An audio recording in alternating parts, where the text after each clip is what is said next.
आप लोग कैसे हैं?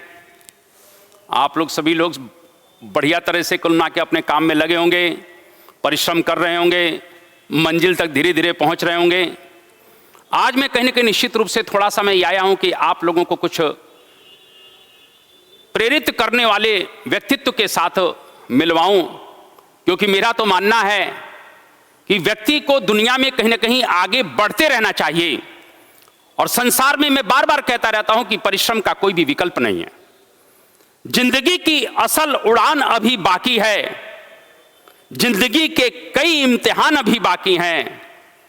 अभी तो नापी है मुट्ठी भर जमी हमने, अभी तो सारा आसमान बाकी है। ऐसे कहीं ना कहीं निश्चित रूप से व्यक्तित्व इस धरती पर हुए जिन्होंने कुल मिला के इस देश को और दुनिया को प्रेरणा दी, प्रेरित किया। और मैं इस बात को मानता हूं कि कुल मिला के हम लोगों को, मुझे विशेष रूप से हम सभी लोगों को इस बात का गर्व होना चाहिए कि हम लोग उस युग में पैदा हुए हैं जिस युग में एपीजे साहब पैदा हुए। हम उस युग में पैदा हुए जिस युग में मिसाइल मैन पैदा हुए। निश्चित रूप से एपीजे साहब का व्यक्तित्व हिंदुस्तान के हर व्यक्ति को, हर प्रतियोगी के लिए एक प्रेरणा का स्रोत है। इस बात में कहने में मुझे फक्र है। कहीं ना कहीं निश्चित रूप से मैं कुछ इन्हीं लोगों के साथ, आप लोगों के साथ अपने को जोड़ना चाहता हूं, क्योंकि जिंदगी में निराशा का कोई अर्थ नहीं है, कोई मतलब नहीं है। डिप्रेशन में चले जाओगे, दुनिया आपको भूल जाएगी। उदास मत होखो, जिंदगी में कभी उदास नहीं होते, असफलता से कभी निराश नहीं होते। अरे हाथ की लकीरों पर यकीन मत करना, क्योंकि तकदीर तो उनकी भी होती है जिनके हाथ नहीं होते। इसीलिए हमेशा व्यक्ति को जुनून में रहना चाहिए, नशे में रहना चाहिए और अपनी मंजिल तक कहीं न कहीं पहुंचने का हर संभव प्रयास करते रहना चाहिए। मैंने आज बोर्ड पर कुछ चीजें लिखी हैं। कन्वर्टिंग एंगर इनटू ए रिजोल्यूशन। निश्चित रूप से आप मानकर चलिए कि व्यक्ति के मन में जो गुस्सा है वो भी एक एनर्जी का प्रतीक है, वो भी एक ऊर्जा का प्रतीक है। और मैं बार बार कहता रहता हूं कि उस ऊर्जा को कुल मिला के नकारात्मक नहीं, सकारात्मक कामों में लगाओ। क्योंकि आज इस लाइन से मैं बड़ा प्रभावित हूं, कन्वर्टिंग एंगर इनटू ए रिजोल्यूशन। इस संसार में जितने लोगों ने भी इतिहास रचा है, उनके जीवन में कहीं ना कहीं यह लाइन सबसे महत्वपूर्ण रही है। क्या बुद्ध को कुल मिला के गुस्सा नहीं आया? क्या महावीर को गुस्सा नहीं आया? बुद्ध और महावीर ने इतिहास इसलिए रचा क्योंकि उस समय की सामाजिक व्यवस्था के कारण उनके मन में कष्ट था, उनके मन में असंतोष था। क्योंकि जो असंतुष्ट होता है वही क्रांति का निर्माण करता है, वही इतिहास का निर्माण करता है। जो संघर्ष करता है वही इतिहास का निर्माण करता है। क्योंकि मेरा मानना है कि इतिहास कुछ नहीं है संघर्ष की कहानी। राणा शिवा भगत सिंह झांसी की वीर रानी, कोई भी कायरों का इतिहास क्यों पढ़ेगा? जो लड़ नहीं सकेगा वो आगे नहीं बढ़ेगा। बुद्ध असंतुष्ट हुए उस सामाजिक व्यवस्था से, महावीर असंतुष्ट हुए उस सामाजिक व्यवस्था से, उन्होंने क्रांति कर दी, उन्होंने इतिहास बना दिया। अगर मौर्यों की बात आते हैं तो मौर्य साम्राज्य की स्थापना करने वाला चंद्रगुप्त मौर्य कौन है? उनके गुरु को कुल मिला के याद करिए यार, चाणक्य को। और चाणक्य कहीं ना कहीं भारत के उत्तर पश्चिम सीमा से जो यवनों का आक्रमण हो रहा है, उस आक्रमण के कारण वह संतुष्ट है। मगध में जो घनानंद का अत्याचार चल रहा है उसके कारण से संतुष्ट है, उसके कारण से उसके मन में गुस्सा है। और अंततः कुल मिला के चाणक्य ने गुस्से को कुल मिला के अखंड भारत के रूप में परिवर्तित कर दिया। यदि चाणक्य असंतुष्ट नहीं होते तो अखंड भारत की परिकल्पना साकार नहीं होती। अगर मैं थोड़ा और आगे निकल कर जाना चाहता हूं, क्योंकि आज मैं इस लाइन को डिफाइन करके कुछ लोगों के साथ आप लोगों को जोड़ना चाहता हूं। आप खुद देखिए कि कहीं ना कहीं निश्चित रूप से जो जो लोग असंतुष्ट हुए उन्होंने इतिहास का निर्माण कर दिया। अगर आप मानकर चलिए, अगर शिवाजी ने एक राष्ट्र का निर्माण किया तो ये निश्चित रूप से कहीं ना कहीं निश्चित रूप से औरंगजेब की धार्मिक कट्टरता की नीति का परिणाम था। औरंगजेब की धार्मिक कट्टरता की नीति के कारण शिवाजी असंतुष्ट हैं, मराठे असंतुष्ट हैं, मराठे नाराज हैं। और अंततः कुल मिला के उन ऊर्जा को, जो कुल मिला के कहीं ना कहीं गुस्सा और असंतोष की ऊर्जा थी, उसको उन्होंने एक राष्ट्र के रूप में कन्वर्ट कर दिया। मैं गुरु गोविंद सिंह की बात करूं, मैं गुरु तेग बहादुर की बात करूं, तो वो भी मुगलों से, आखिर उनके मुगलों के अत्याचार से असंतुष्ट हैं। और उन्होंने भी कहीं निश्चित रूप से मुगलों के खिलाफ संघर्ष करके एक इतिहास का निर्माण कर दिया। राणा प्रताप कुल मिला के अकबर की व्यवस्था से असंतुष्ट है, इसीलिए उन्होंने कुल मिला के संघर्ष करके एक इतिहास का निर्माण कर दिया। अरे भाई साहब, देश में अंग्रेज आए और अंग्रेजों की व्यवस्था से भी बहुत से लोग असंतुष्ट थे। विशेष रूप से मैं क्रांतिकारियों का जब इतिहास पढ़ाता हूं तो आप लोग जानते हो कि हिंदुस्तान की आजादी में इन क्रांतिकारियों का सबसे बड़ा योगदान है। चाहे भगत सिंह की बात हो, चाहे राजगुरु की बात हो, चाहे सुखदेव की बात हो, चाहे बिस्मिल की बात हो, चाहे खुदराम बोस की बात हो, ये लोग कौन थे? ये लोग वो थे जो अंग्रेजों के अत्याचार, उनकी व्यवस्था से असंतुष्ट थे, नाराज थे और अंततः कुल मिला के इन्होंने देश की स्वतंत्रता के लिए हंसते हंसते अपने प्राणों की आहुति दे दी। कहीं कहीं राम प्रसाद बिस्मिल जब काकोरी कांड में फंसे तो क्या लिख रहे हैं यार, इस बात को जानने की जरूरी है कि सरफरोशी की तमन्ना अब हमारे दिल में है, देखना है जोर कितना बाजुए कातिल में है, वक्त आने दे बता देंगे तुझे आसमां, हम अभी से क्या बताएं क्या हमारे दिल में है। मैं इसीलिए आपको बताना चाहता हूं कि कन्वर्टिंग एंगर इनटू ए रिजोल्यूशन, यानी आप अपने गुस्सा को, आप अपने क्रोध को, आप अपने असंतुष्टता को, आप अपनी नाराजगी को अपने संकल्प में परिवर्तित कर दीजिए। और संकल्प आपका ऐसा होना चाहिए जिसमें कोई विकल्प नहीं हो। इसीलिए मैं आपको कहना चाहता हूं, निश्चित रूप से एपीजे साहब कहीं ना कहीं हमारे लिए प्रेरणा के स्रोत हैं। मैं इनको नमन करता हूं। निश्चित रूप से कह सकते हैं कि एपीजे साहब कुल मिला के किस परिवार में पैदा हुए। आप इस बात को देखिए कि इनके पिता जो कुल मिला के जैनुल आब्दीन साहब हैं, वो एक मल्लाह हैं और कुल मिला के बहुत से भाई बहन इनके हैं, गरीबी का वातावरण है। लेकिन निश्चित रूप से आप एपीजे साहब का इतिहास आप पढ़ते हैं कि पक्षियों की उड़ान को देखा करते थे और उस पक्षियों की उड़ान को देखकर अंततः वो मिसाइल मैन तक की यात्रा उन्होंने कर ली। मैं ये कहना चाहता हूं कि पक्षियों की उड़ान को देखकर वो पतंग उड़ाया करते थे, क्योंकि ऐसा उनके मन में भी उड़ने का मन था और इसीलिए पतंग की उड़ान से रॉकेट की उड़ान तक का जो उनका सफर है वो संघर्षों भरा है। उन्होंने जीवन में संघर्ष इतने किए कि अंततः कुल मिला के कहीं ना कहीं हम लोगों को या भारत को कुल मिला के गर्व होता है कि इस धरा पर एपीजे साहब जैसा व्यक्तित्व पैदा हुआ। आप देखिए इतिहास इनका उठाकर, कहीं ना कहीं एपीजे साहब संघर्ष करते हैं और अपनी पढ़ाई को ना रुक पाए, इसके लिए उन्होंने क्या किया? इसके लिए उन्होंने कुल मिला के घर घर पेपर बेचा है।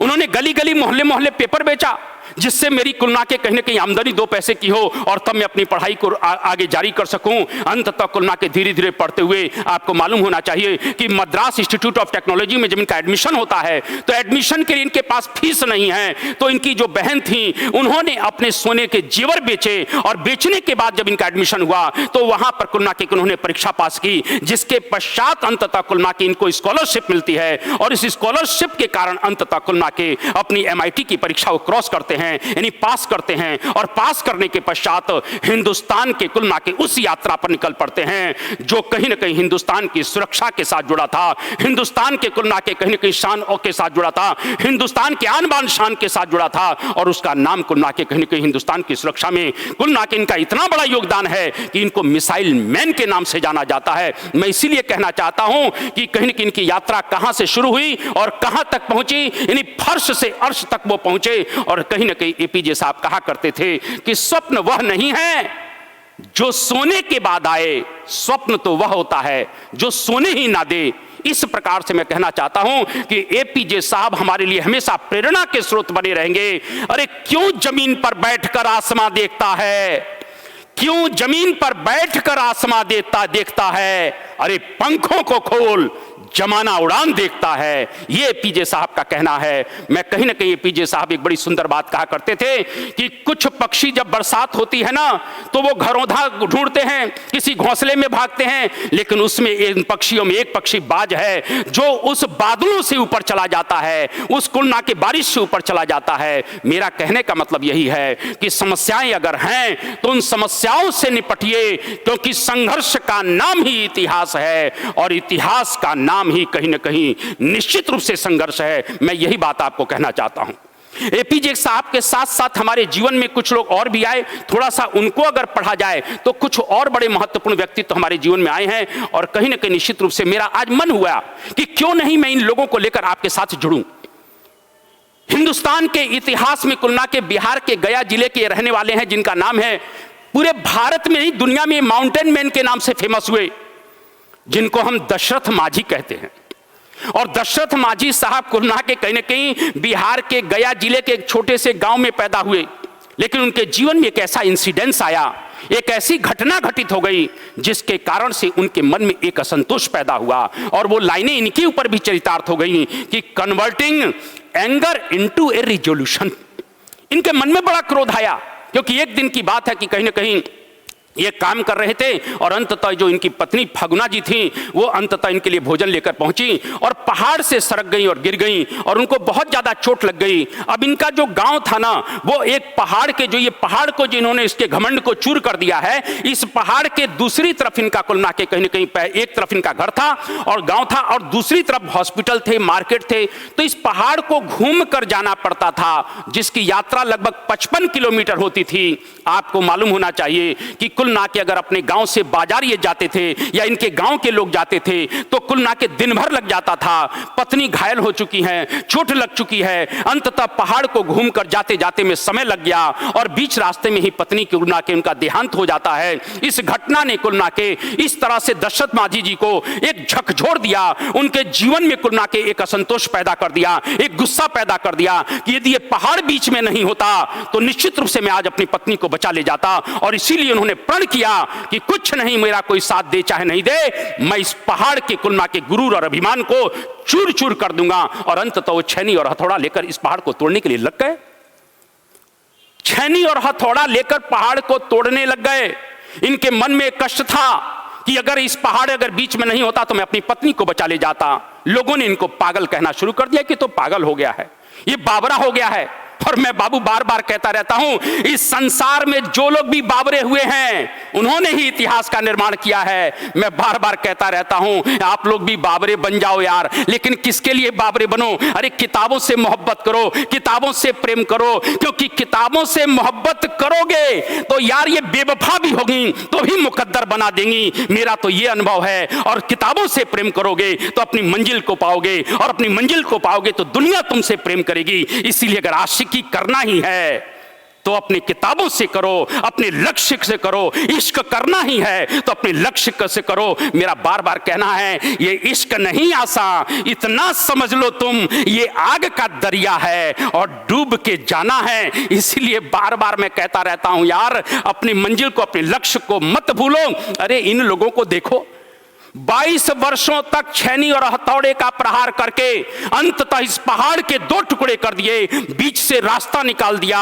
मैं यही कह, जो लोग पागल कहते थे आज उनके सामने नतमस्तक हो गए। और इस प्रकार से दशरथ माझी साहब ने, जिनको भारत नहीं दुनिया माउंटेन मैन कहती है, इस पहाड़ के गुरूर को कुलना के चीर के बीच में से 2 टुकड़े उसके कर दिए और अपने गांव को नहीं, इस क्षेत्र के सभी गांवों के लिए उन्होंने रास्ता बना दिया। जो यात्रा 55 किलोमीटर की हुआ करती थी वो मात्र 10 किलोमीटर के अंदर सिमट कर रह गई। मैं इसीलिए इस बात को कहना चाहता हूं कि यदि व्यक्ति अपने मन में ठान ले, अपने दिल में ठान ले कि मुझे यह काम करना है, तो निश्चित रूप से कहीं ना कहीं आप अपनी मंजिल तक अवश्य पहुंच जाओगे। मुश्किलें दिल के इरादे आजमाती हैं।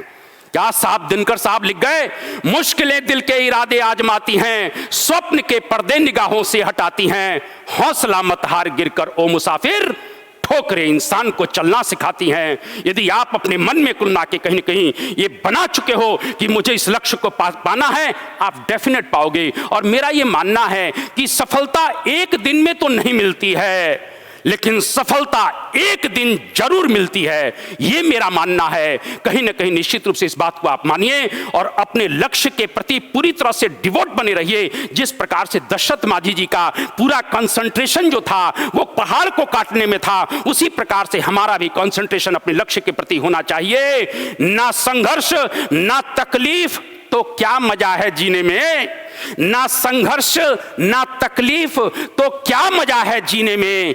अरे बड़े बड़े तूफान भी थम जाते हैं जब आग लगी हो सीने में। मैं यही बात आपको कहना चाहता हूं। कहीं ना कहीं निश्चित रूप से आज मैं इन व्यक्तित्वों से बड़ा प्रभावित हुआ और इसीलिए मैं आप लोगों के पास कहीं ना कहीं आया, क्योंकि बुद्ध, महावीर, शिवाजी, राणा प्रताप, इन लोगों का इतिहास, गुरु गोविंद सिंह, गुरु तेग बहादुर, गुरु नानक, इनका इतिहास जब हम पढ़ते हैं या भारत में क्रांतिकारियों का जब इतिहास पढ़ते हैं तो निश्चित रूप से इनके मन में भी एक असंतोष था और उसी असंतोष का परिणाम है कि अंततः उन्होंने क्रांति की की और एक इतिहास का निर्माण किया। हम लोग भी कुल मिला के निश्चित रूप से एक इतिहास का निर्माण करेंगे। मैं एक जगह और आप लोगों को लेकर चलना चाहता हूं जो बड़ी इंपॉर्टेंट घटना है और निश्चित रूप से आप इनको जरूर पहचानते हैं, कुल मिला के प्रांजल पाटिल जी। हम यूपीएससी की तैयारी करने वाले लोगों के लिए प्रेरणा की स्रोत हैं। आपको मालूम होना चाहिए कि कहीं ना कहीं हिंदुस्तान की पहली जो है कुल मिला के ब्लाइंड जो कुल मिला के महिला हैं, उन्होंने इस पहली महिला होने का गौरव इनको है, क्योंकि ये कुल मिला के आंखें नहीं होने के बाद भी अंततः इन्होंने यूपीएससी की परीक्षा को क्रॉस किया। और सबसे बड़ी बात ये, प्रांजल पाटिल जी को मैं इनको नमन इनको भी करता हूं, इसीलिए करता हूं क्योंकि प्रांजल पाटिल जी की बाय बर्थ आंखें नहीं थी। बाय बर्थ तो उनकी आंखें थी। सबसे बड़ी बात यह है कि जिनकी जन्म से आंखें नहीं है उनको तो एक संतोष होता है कि मैंने दुनिया नहीं देखी है, लेकिन इन्होंने तो दुनिया को देखा। और दुनिया को देखने के पश्चात जब 6-7 वर्ष की हुई तो एक कुल मिला के क्लास के ही किसी लड़के की हरकत के कारण इनकी आंखों की रोशनी चली गई। लेकिन उन्होंने मन में क्या ठाना कि मुझे किसी भी कीमत पर हिंदुस्तान की सबसे बड़ी परीक्षा को पास करना है। इनके जीवन में कितने कष्ट आए होंगे, ये कितनी परेशान रही होंगी, लेकिन ये डिप्रेशन में नहीं चली गई, ये डिवोशन में चली गई। डी से डिप्रेशन भी है और डी से डिवोशन भी है। इन्होंने डिवोशन को अपनाया, इन्होंने डेडिकेशन को अपनाया, इन्होंने डिटर्मिनेशन को अपनाया और डिप्रेशन को अपनी डिक्शनरी से निकाल कर फेंक दिया।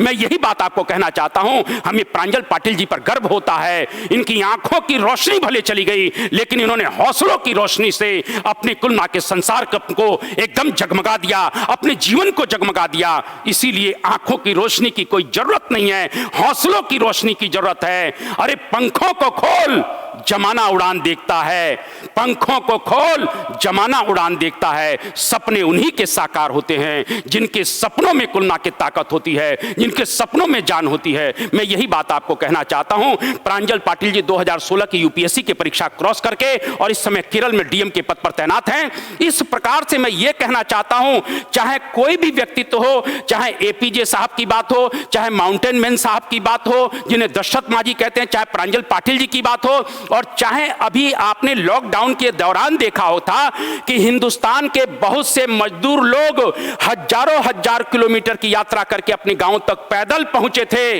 इन सड़कों को बड़ा अभिमान रहता था कि हमें कोई नाप नहीं सकता है। ऐ हिंदुस्तान की सड़कों, तुम्हारे गुरूर को मेरे देश के मजदूरों ने कुल मिला के तोड़ दिया। मैं यही बात आपको कहना चाहता हूं, ऐ सड़क, तुझे अपनी लंबाई पर बड़ा गुमान था, मेरे देश के मजदूरों ने तुझे पैदल ही नाप दिया। और इसी में मैं अपनी इस देश की एक बेटी की चर्चा जरूर करना चाहता हूं जिनका नाम ज्योति कुमारी है। और ज्योति कुमारी गुरुग्राम में अपने पिता के साथ रहा करती थी और पिता के बीमार होने के पश्चात उस बेटी ने अंततः साइकिल पर ही 1200 किलोमीटर तक की यात्रा दरभंगा तक की और इस तरह से अपने पिता को साइकिल पर लेकर वो 1200 किलोमीटर कहीं ना कहीं निश्चित रूप से निकल पड़ती हैं और अपने गांव पहुंचती हैं। आज हिंदुस्तान की वो साइकिल गर्ल बन चुकी हैं। ये ऐसे आइकॉन हैं जो हमारे लिए हमेशा प्रेरणा के स्रोत बनेंगे, क्योंकि कहीं ना कहीं इनके जुनून और नशे के कारण ही इन्होंने एक इतिहास का निर्माण किया है। और हम लोग भी अब ये प्रण करते हैं कि हम लोग भी एक जुनून के साथ, एक नशे के साथ कहीं ना कहीं निश्चित रूप से अपने लक्ष्य को हासिल करेंगे, क्योंकि दुनिया में लक्ष्य के बिना कुछ होने वाला नहीं है। मैं इसीलिए कहना चाहता हूं, आप अपनी मंजिल तक अवश्य पहुंचे, यही मैं आप लोगों को शुभकामनाएं देता हूं। और कहीं ना कहीं निश्चित रूप से अरे गरीब जिंदगी में चलते रहेंगे और कहीं ना कहीं निश्चित रूप से हमको तूफानों के बाद भी हमें अपनी मंजिल तक पहुंचना है। इन्हीं शब्दों के साथ मैं अपनी वाणी को विराम देता हूं। आंखों में मंजिल है, आंखों में मंजिल है, गिरेंगे और चलते रहेंगे। अरे आंधियों में क्या दम है, तूफान चिरागों में भी जलते रहेंगे। इन्हीं शब्दों के साथ मैं अपनी वाणी को विराम देता हूं। जय हिंद, वंदे मातरम, भारत माता की जय।